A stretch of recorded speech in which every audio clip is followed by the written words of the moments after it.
My name's Barbara Clark, and I live in Elsah, Illinois, in an 1883 house that I renovated.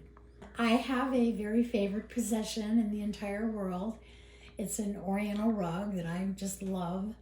And I bought the house and I got here and discovered that the rug would not fit in any of the rooms.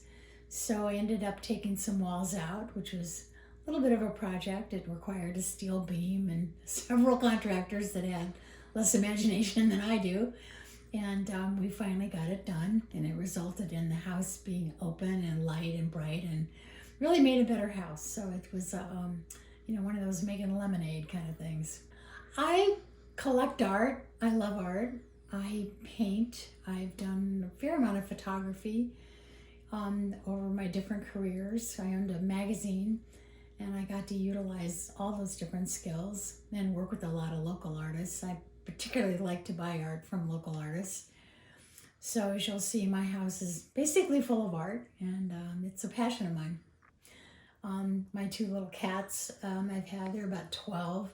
They're sisters, and they can't stand each other. And they've kind of traveled with me and moved a couple places and are just really good old-fashioned cats.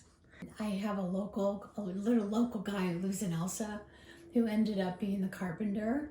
His name is Jesse Zimmerman, and he did the vast majority, not all of it, other people worked on the house, but he rebuilt it after the house flooded.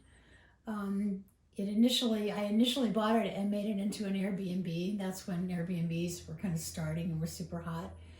And it was being very successful as an Airbnb, but the house did flood in 2019. It was the first time in 20 some years that the water had gotten into the house from the flooding.